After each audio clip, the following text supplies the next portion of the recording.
We have two types. What are they? You don't know.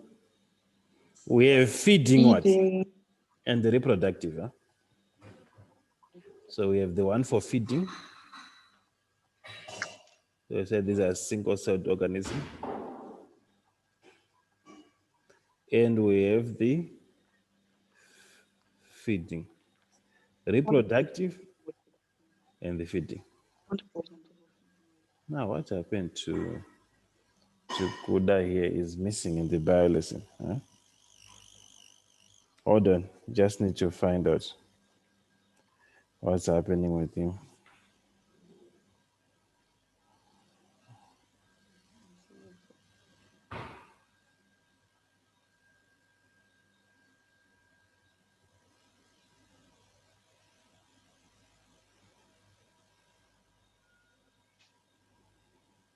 Just hold on. Sorry, guys.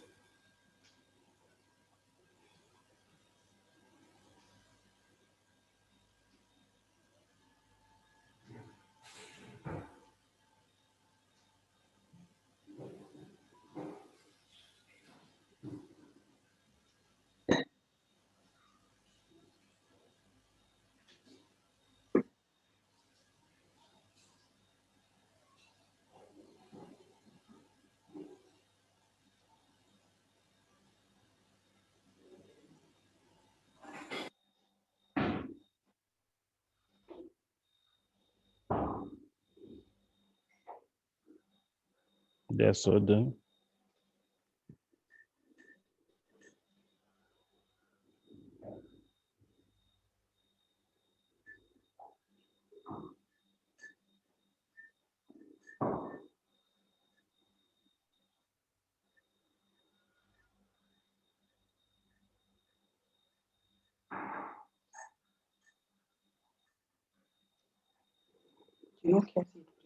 Okay. I just sent him a message. I want to find out. He rarely misses lessons unless it's to do with network. Yeah. And where is Yasin? Is on holiday. I thought you knew that. Just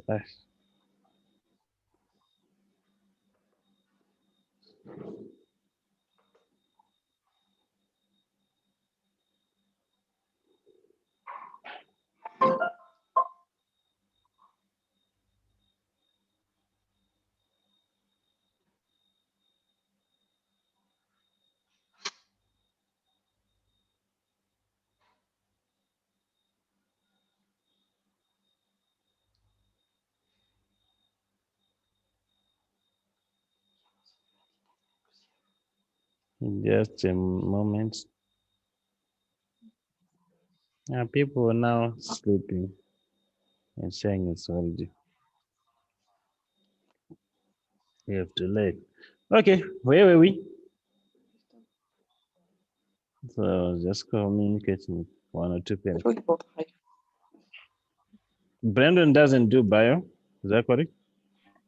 Yes, sir. Tandy, are there? Yes, sir. Your brother doesn't do bio. Yes. Okay, we said there are two types. There's the feeding one and the reproductive one. So we can write that at the top of this, at the top of the hype, the next point, at the top, there is a spherical bag, spherical bag. There is a spherical bag.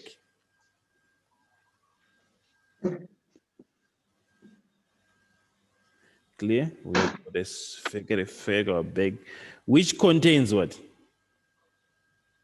Which has got many spores, Spherical bag, which has got many spores, Clear?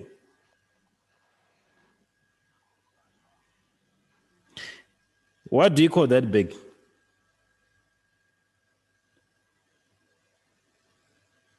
Who knows the name? of the bag, which has got more many spores there at top. What do you call that? Tandy? Sporangium.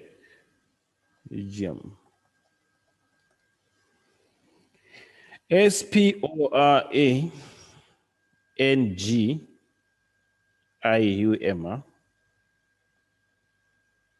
Sporangium. Did you lose someone there? Oh, we lost, what's her name? Sorry, sir. The Wi-Fi. Wi-Fi or you were resting? Okay, we are doing asexual reproduction here. So we've just started with fungi, and Right. we're just talking about the structure of the fungi, that it's a multicellular organism, which has got long threads called hype. And at the top of that, we've got two types of hype, by the way. We've got a reproductive one and a feeding one. Then we also said at the top, we've got a spherical bag, which has got many spores, which is called the sporangium. So we have lost Sarah. Is that correct? Can someone confirm there?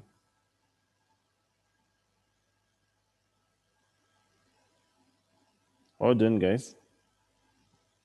What happened to her?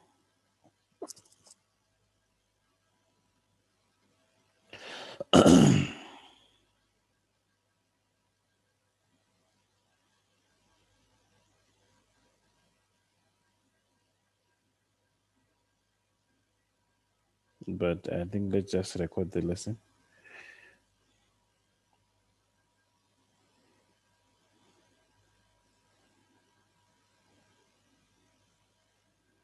Okay, can you see my whiteboard?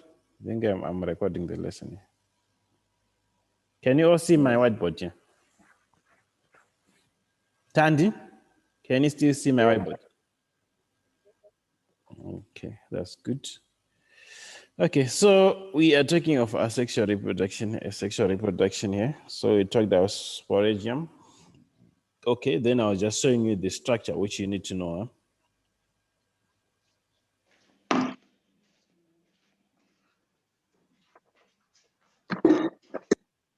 Next point is that the spores being produced, the spores being produced in the sporangium are reproductive structures. So these spores that are being produced in the sporangium, they are reproductive structures. Clear? So remember, it has got a long thread, a hype, then it has got that circular spherical, which we call the sporangium, which produces many spores. But you're saying those spores that are being produced are reproductive structures. Clear? Those spores that you see there are reproductive structures, which can grow into another fungus. Clear? Which can grow into another fungus. Clear? Is that clear? My question now is, Yes, sir. how is that going to happen? Because remember, we're talking of asexual reproduction. Okay, so we're going to say, how is that going to happen? Because we said those spores that are in that spherical bag, we said they are reproductive structures. But how is that reproduction going to take place? Because the question will say, describe reproduction in fungi, 4 marks, a bio question. Huh? So how is that happening? Huh? That's the next point now, because we need to know how that happens. Clear? So the next point is that at some point, the sporangium will burst open, dispersing the spores into the air. Dispersing the spores into the air. Clear? So they burst open, then they dispose the spores into the air. Clear? And now your guess is correct. The next point now is that if a spore falls on favorable condition, if a favorable condition, if a spore falls on favorable condition. Now the question is, what are the favorable conditions? Huh? Favorable conditions. Now, what are the favorable conditions? Now, it's food, where there is food, water, and oxygen. Let's write those three. Those are the favorable. That's what I mean. Huh? Food, water, and oxygen. So if a spore falls where there is food, water, and oxygen, it will germinate. Clear? And grow into a new identical fungus. It's easy. It's not difficult. Huh? Clear? It will germinate and grow into an identical fungus. So can you see how it's happening? Asexual, you see that it's different from bacteria. Bacteria, we talked about DNA being copied and splitting.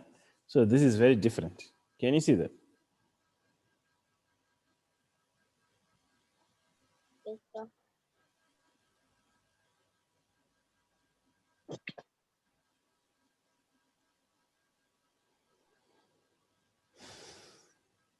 That's all you need to know. Not difficult at all. So we are done here with sexual reproduction. Now let's go to sexual reproduction. Sexual reproduction. Sarah, did you pick what we said, or you lost it? Where did you join in? I fixed it. I got it all. I got it all. You got it all, huh? Yes. Okay, Yes. that's not difficult. Remember, we're talking about this sporangium which contains spores, so it will burst open. Then when it bursts open, due to wind, these spores will be dispersed. When they are dispersed, if they fall on favorable condition, where there's food, water, and oxygen, they germinate and produce identical fungus. Now, let's talk of now sexual reproduction, which is the big topic now, because it has many things.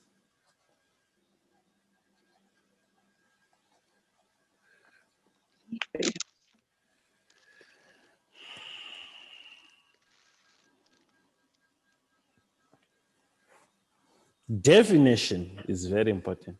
Yasin, how do you define it? Sexual reproduction.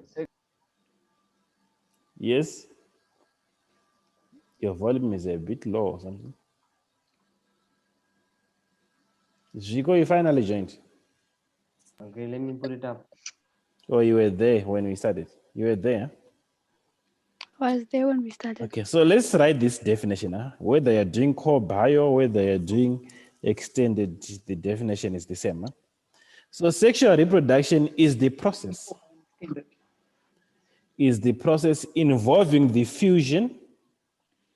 Is the process involving the fusion of a haploid nuclei.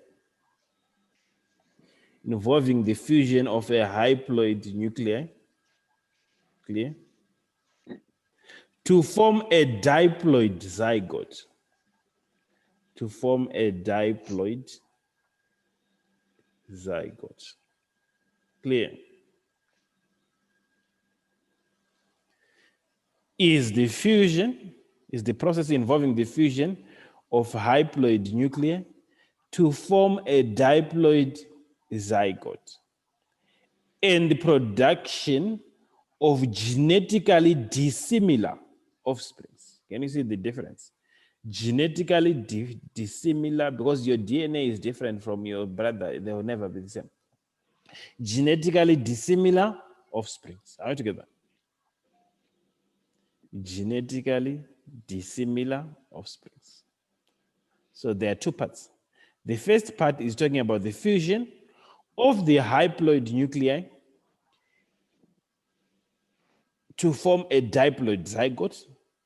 And the last part is talking about when that happens, it forms is a production of genetically dissimilar offsprings. Clear? Definitions are important in bio. Don't have to claim them, we have to know them.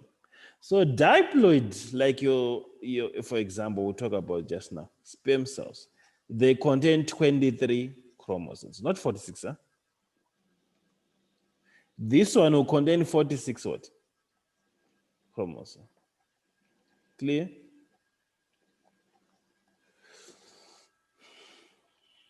Don't write it down for now. Now, the first thing that we want to talk about today, we won't be able to talk about the human. It's a long one. It needs a full lesson on its own. Menstrual cycle, whatever. The next bio lesson, the next 2-hour bio lesson. Now, is this our first bio lesson this week? Yes. Okay. So sexual reproduction in flowering plants. Sexual reproduction in flowering plants.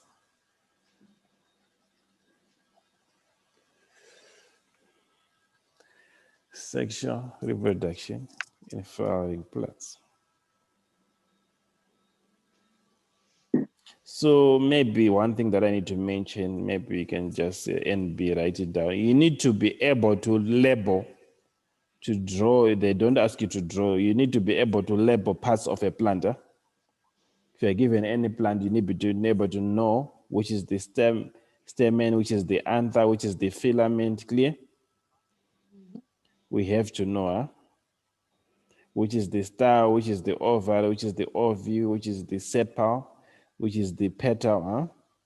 Clear? We have to be able to know the diagram of a typical flower. To label, they don't ask you to draw. To label, clear?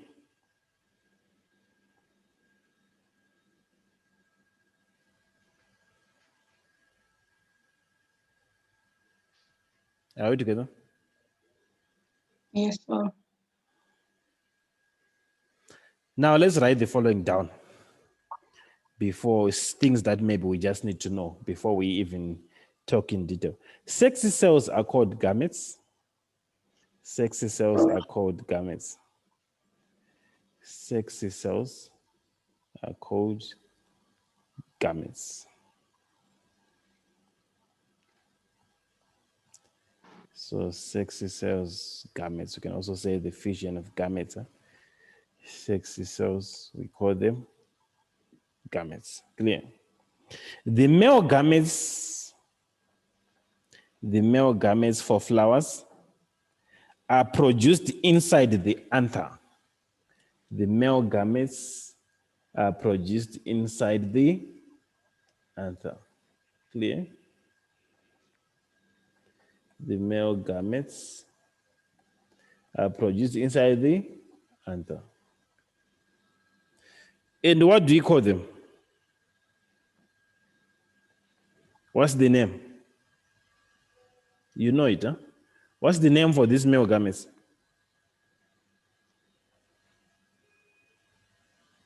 The male gametes, it's called pollen what? Oh, your pollen grains. Clear? Pollen grains. Yes. The female gametes are produced inside the ovules. The female gametes are produced inside the ovules. Clear? Are we writing that down? The female gametes are produced inside the ovules of a flower, of a plant, flowering plant. Then the next point, NB, which is important. Some flowers can produce both male and female gametes. That's where most of you are struggling to define self-pollination. We'll talk about it in just now. We have some flowers that produce both male and female gametes. What do you call them? Who knows?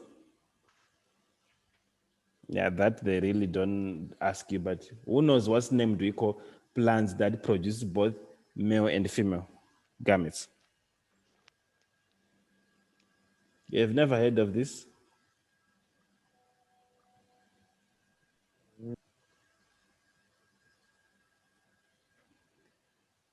Hermaphrodite. Hemaphdite.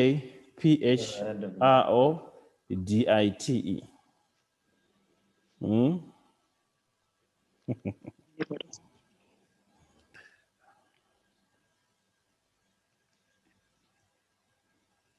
So how do you best pronounce it, those that are good in English? Hmm? Sarah? Oh, that's me. Tanti? Hermaphrodite. Hermaphrodite. Maybe. Can ask your English teacher. I'm a science teacher. Now, methods of pollination. So when that happens anyway, so it means self-pollination can take place. Huh? Now, that's why we want to explain how most of you are confusing in the exam. We're confusing self-pollination and cross-pollination. Now, methods of pollination now. Pollination. Methods, we'll start with the definition. Huh? So methods of pollination. I'll start with the definition of pollination. So in general, pollination is simply your transfer of pollen grains, is the transfer of pollen grains.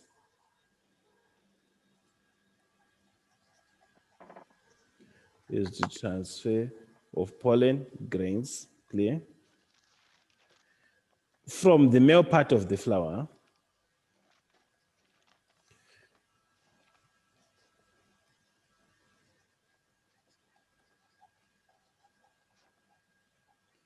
or in fact, you're saying male part is from the anther. Or if you don't want to say from the male part, you can simply say the transfer of pollen grains from the anther, clear? To the female part, which is the stigma, to the female parts of the flower. Stigma. So in short, I can simply say pollination is the transfer of pollen grains from the anther to the stigma. Clear? Pollen grains is simply the transfer, pollination in general is simply the transfer of pollen grains from the anther to the stigma. Clear?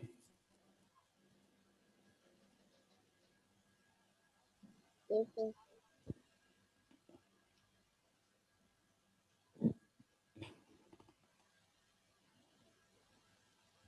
We have insect pollination and what?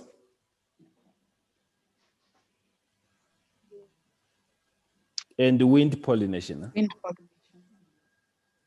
We need to compare them. Insect pollination and wind, before we talk of self and cross pollination. Insect pollination.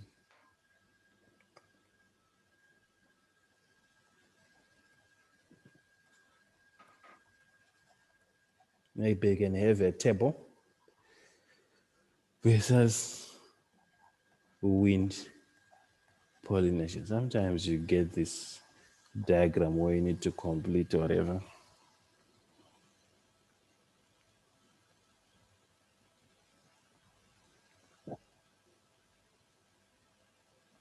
So what are the differences? Besides that, the other one is insects and the other one is wind, which I think they don't give you a mark for that. So what are the differences? Listen, what are the differences? We're seeing insect pollination, very easy, huh? And wind pollination. So let's talk of the petals first. So when we compare the features, huh? The petals What can we say about the petals? Those petals that are outside the flower. What can we say about the insect? They are large and what? And brightly colored. Huh? Large and brightly colored.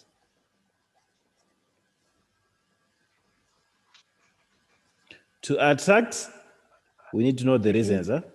Yes.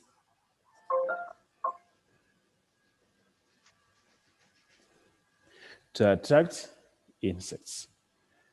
Clear? These ones, so this is an adaptation. A question can say, explain the adaptation of a flower for insect pollination. Huh? So this is the first adaptation, large and bright colored petals to attract insects. What about the wind? Do they need to be bright? No. Huh? So small and down petals. No need to attract insects. Huh?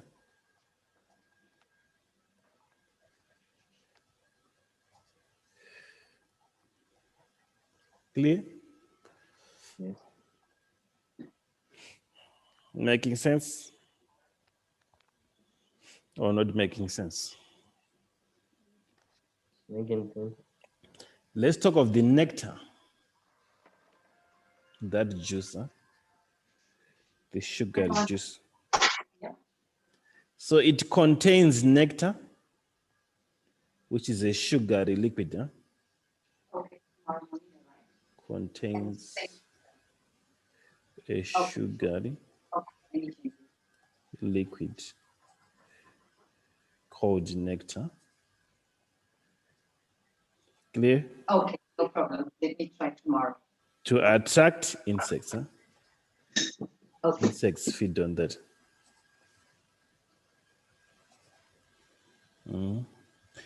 Nutrition. Now, no nectar present. Huh?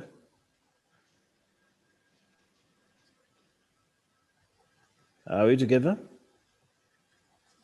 No nectar present. Mm-hmm.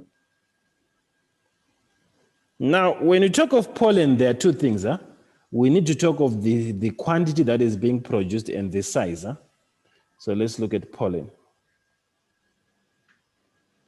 When you compare pollen grains. Huh? So if it's insects, what can you say about the pollen? How does the pollen look like? Yes, what did you say, Yasin? I think it's very small, but in large quantity.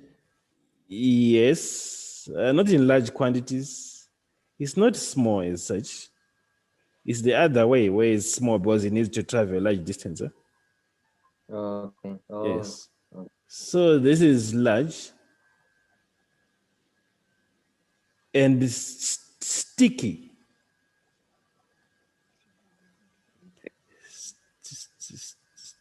Sticky or spiky so that, what's the reason for it to be spiky? We can stick onto the Yes, insect. to stick onto the insects. Huh?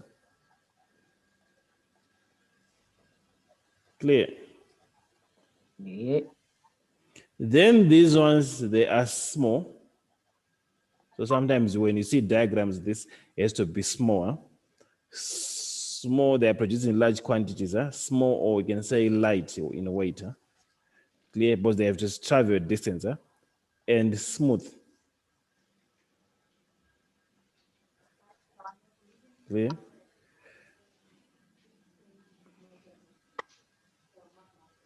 So that they can travel, so you can write that, so that they can travel large distance when they are blown by the wind. Clear?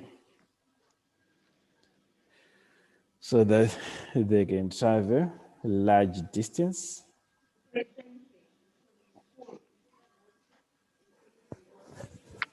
when blown by the wind.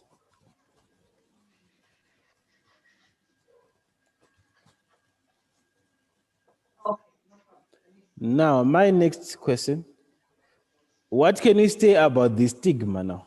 Maybe that's the last one. Of course, we'll go for 3 or 4. Okay. What can you say about the stigma? Okay, no problem. Stigma, how do you compare it? In fact, let's talk of the stamen and the store, right? Stamen and the stigma. Stamen and stigma, so that we combine them. Stamen and stigma. What can you say about the stamen and stigma for the insects pollinated? If you see a diagram, you should be able to tell whether it's insect pollinated, by the way, from biology. So what can you say about the stamen and the stigma? The stamen and stigma are hidden inside the petals. So like they're like closed up inside the petals, huh? They are hidden inside the petals.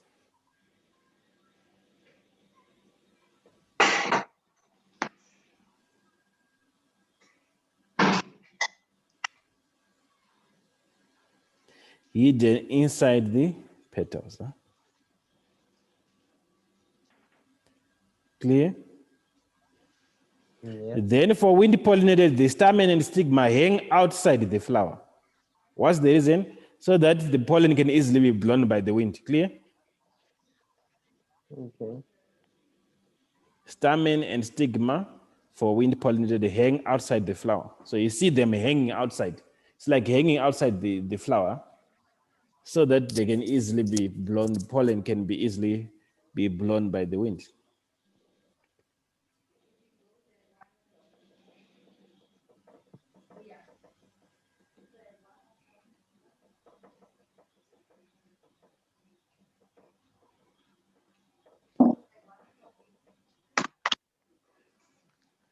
Is that making sense Yes, sir. or not making sense? Yes, sir. Mm? Going to take some 10 minutes off the other lesson. No, Ed, because we started a bit late.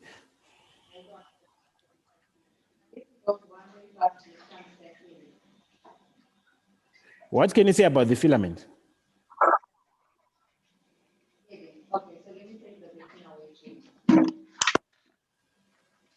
What can we say about the filament?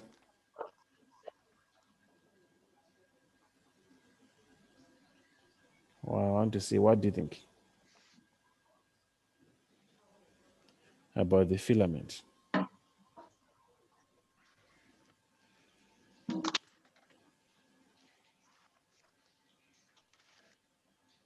That filament there.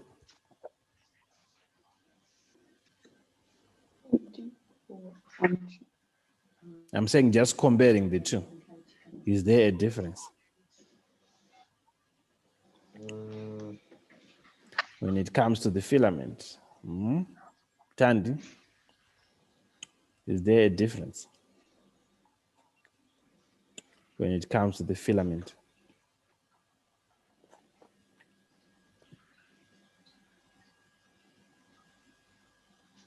The filaments under insect pollinated, right? The filaments are found are slender and longer. The filaments under insect pollinated, they are slender and long. Okay, sure. Clear? The filaments Yes. in insect pollinated, they are slender and long. Then the filaments in the wind pollinated are strong and short.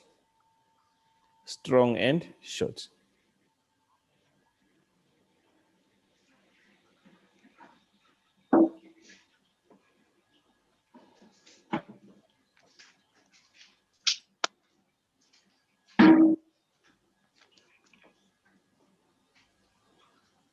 Long and short. Is that clear? Yes. Yes, sir. Then let's just compare about the wastages. Maybe you've never heard of. I think I saw a question like that. Wastages, but I've never mentioned it. So under wastages, you write that there is a lot, under insect pollinated, you write that there is a lot of wastage. There is a lot of wastage.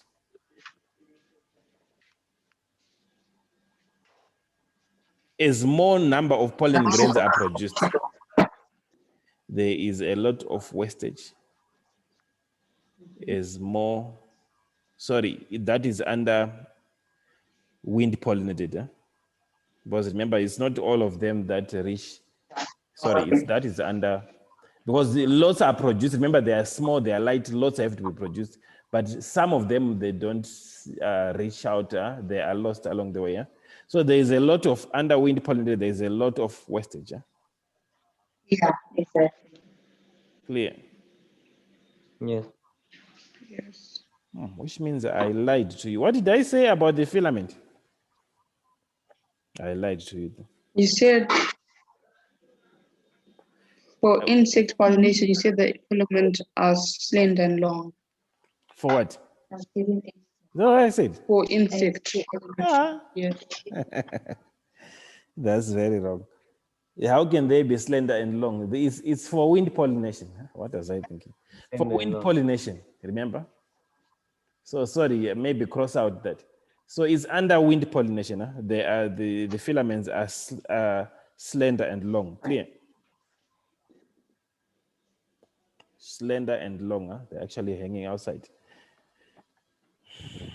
Then for insect pollinators, they are strong and short. Clear? Sorry about that. Make that correction, please. Otherwise, the teacher said this in the exam. Gave us wrong information. So we said we're talking of wastage now. We said the wind pollinated, there's a lot of wastage. Yes. There's more pollen grains are produced. Then under insect, right, there is no wastage as less number of pollen grains are produced.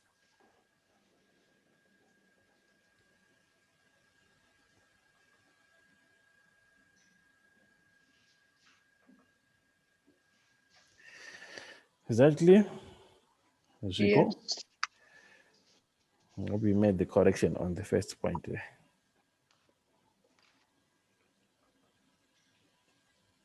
Sisonke. So what I said is if you have diagrams, you need to be able to identify that this is, from what I'm just saying, you should be able to identify that this is a wind pollinated and this is a insect pollinated.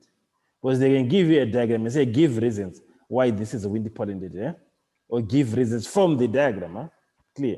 In your knowledge, you have all this, but now it's also to now identify from the diagram, which is, maybe I'll give you an exercise for that by the end of the lecture. Clear? I'll look for an exercise so that you identify that and you give reasons. I think it'll be a good exercise. Clear? Which one is wind and which one is insect pollinated? Are we together? Now the next one, before we look at the next lesson, quickly, let's look at self-pollination versus cross-pollination. Well, some of you were struggling with definitions here. Self-pollination versus cross-pollination. So I'll give the definition. The definitions are the difference. It's clear. Are we together? Yes. Yes. Self-pollination. Okay, some of you were just saying it's pollination within the same. Okay, but that's not a good definition. Okay, so self-pollination is the transfer of pollen grains. Let's write self-pollination is the transfer of pollen grains from the anther to the stigma. From the anther to the stigma of the same flower.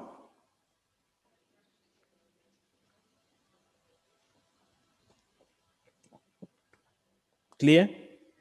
Same flower, anther to stigma of same flower, or stigma of a flower of the same plant. On the same plant, it can be a different flower, but as long as it's on the same plant. Clear?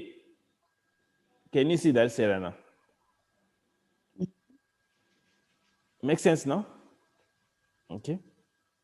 So we're saying is the transfer of pollen grain from the anther to the stigma of the same flower or stigma of a flower on the same plant. That's what we call self-pollination. Nation. So it can be different flowers, because the anther is coming from one flower to another flower, but it's on exactly the same plant. It's happening on the same plant. We call that self-pollination. Clear now? Now let's go to cross-pollination. Yes. Cross-pollination is the transfer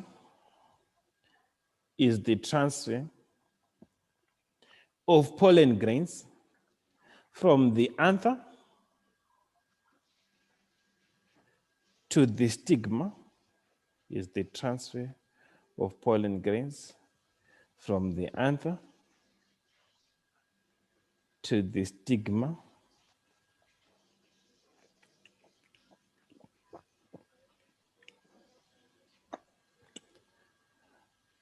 from the anther to the stigma of a flower of another plant,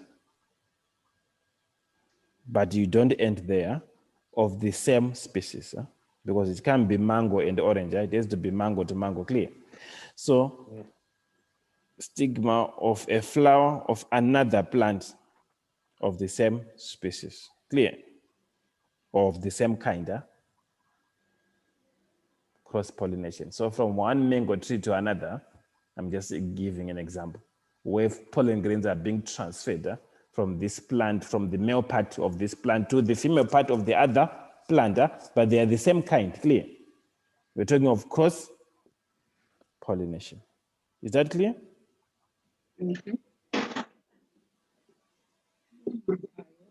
Now, the next point, which is very important, self-pollination is considered sexual reproduction. Self-pollination is considered sexual reproduction because it involves the fusion of two gametes. Because it involves the same fusion of two gametes on the same plant.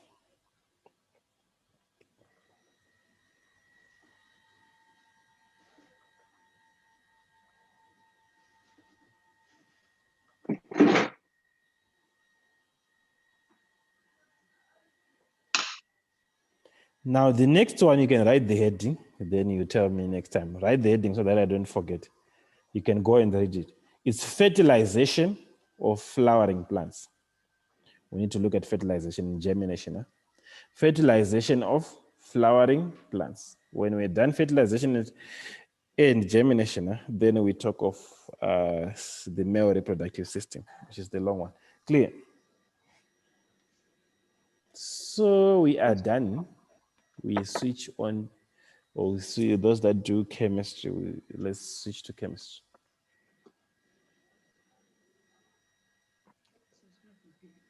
Okay. You're welcome.